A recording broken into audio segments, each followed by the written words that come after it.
আসসালামু আলাইকুম ভাই, সবাই ভালো আছেন? আমি এখন আমার একটা বড় ভাইয়ের সাথে কথা বলবো। আসসালামু আলাইকুম ভাই, কি করেন? ওয়ালাইকুম সালাম। ভালো আছে, আপনি ভালো আছেন? আছি আলহামদুলিল্লাহ। আপনি কেমন আছেন ভাই? জি আলহামদুলিল্লাহ ভালো। কি করেন এখানে ভাই?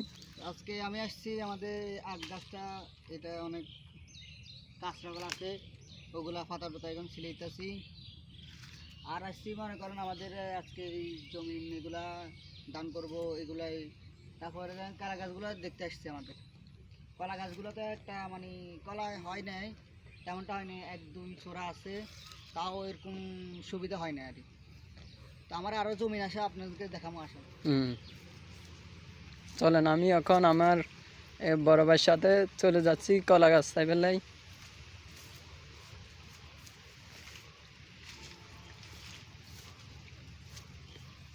এই এই যে কলা গাছটা দেখতেছি, কলা গাছগুলো দেখতেছেন, এই সবগুলো আমার।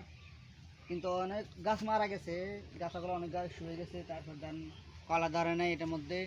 আর এগুলো এখনো ছোট ছোট। জি তারপর এখানে আমি ধরুন শসা, তারপরে ধরুন জিয়া বা দন্দুল এগুলো করতে পারি এটার মধ্যে। জি আপনাদেরকে আমি একটু দেখাইতেছি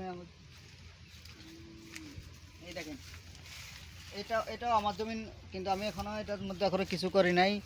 কর্ম আশা করি এই তো এই সামনে আমরা কিছু কৃষ্টি কর্ম এখানে তো শসা করতে পারি বা জিয়া করতে পারি।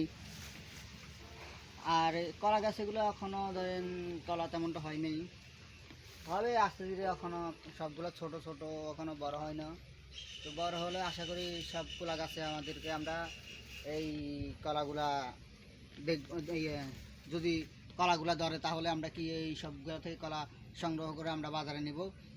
বাজারে নিয়ে আমরা মানে ন্যায্য মূল্যে একটা জি বিক্রি করে একটা নিজস্ব একটা মানে একটা দাম পাবো।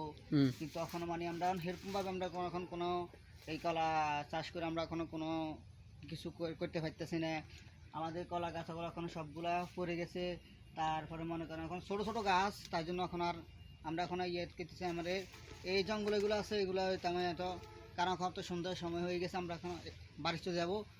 বাড়ি যেতে কালকে আসে আবার এগুলো সবগুলো সাফ করে দেওয়া লাগবে। জি সাফ করে দিয়ে সবগুলো আবার বড় হইতে পারে এরকম এই আশা করি আমরা।